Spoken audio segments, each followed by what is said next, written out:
Definitely, he's usually around 3,200 if I remember. Yeah, and he's very quick and sharp.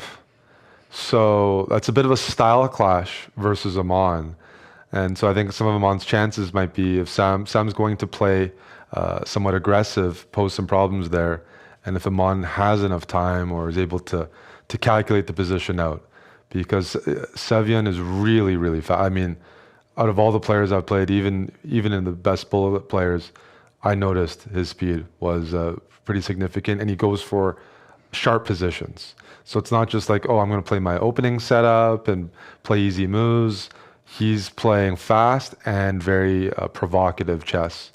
And he's played the Sicilian here? Is that what's going on? London. I think this is a London.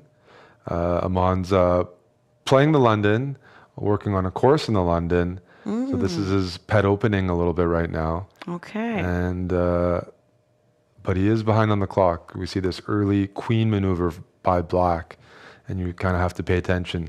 Can that queen come down and snatch that pawn, or is it too risky? And that's kind of what Sevian's thinking about. Aman is, well, I actually don't know what he's thinking about, because I really think if he's playing against Sevian, he has to play quick. Time trouble, it's going to be, I actually think it'll be really bad to get in time trouble against this particular opponent.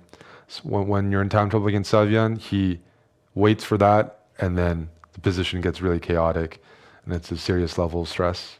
But he has gotten a pretty good opening, though, so by following his knowledge, this is his course, yeah. He's got a good position. It's a good commercial for him. Exactly, because it's if you look at the position, your pieces are developed, the white bishops have comfortable diagonals, as long as there's no loose pawns.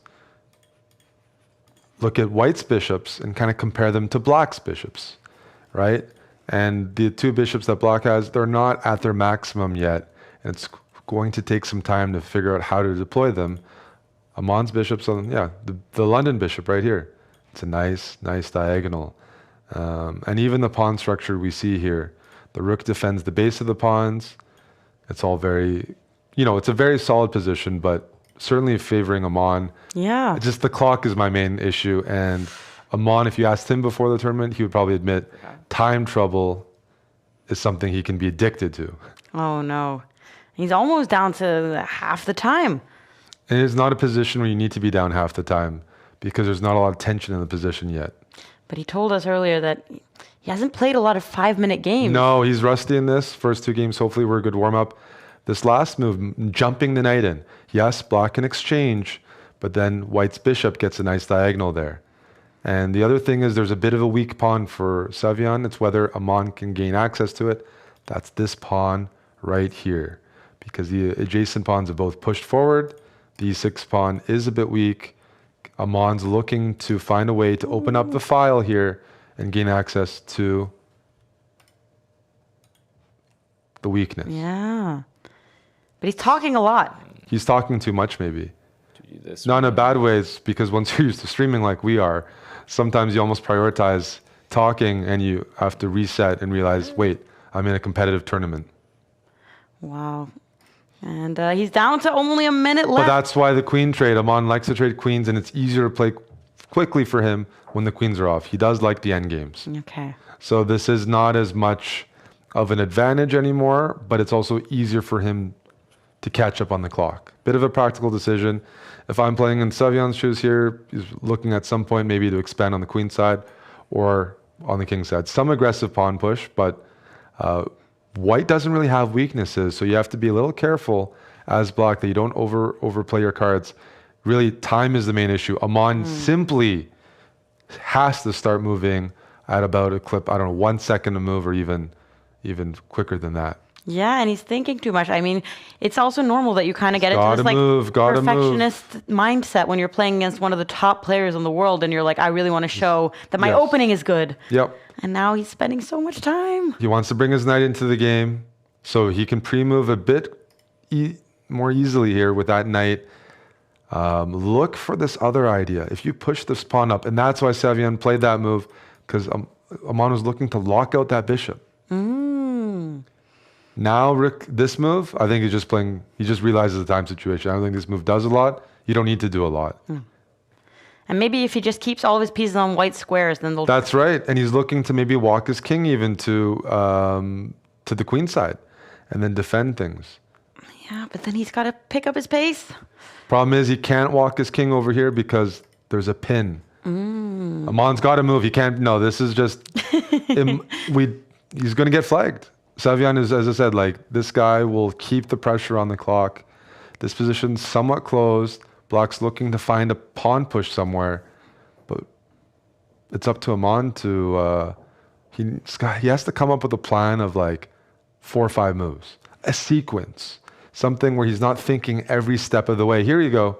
Black moved the rook out of the way, which might have been a mistake. It allows Aman to walk his king over.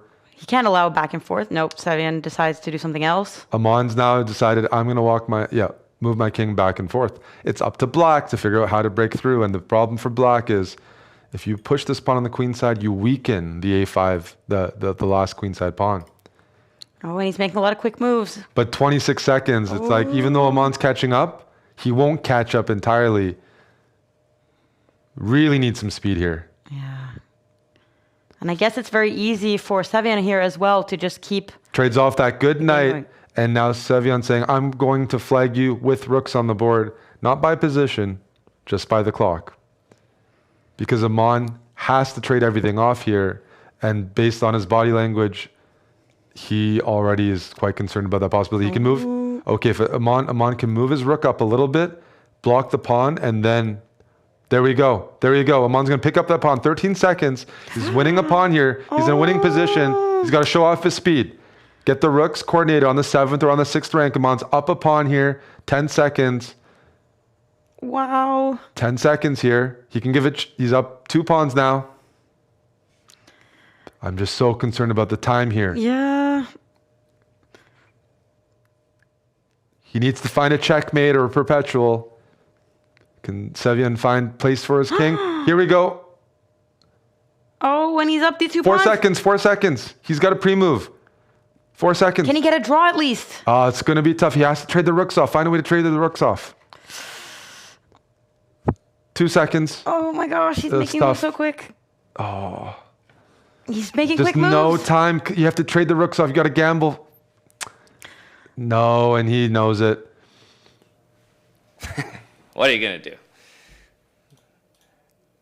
What are you going to do? Wow. Well, sad.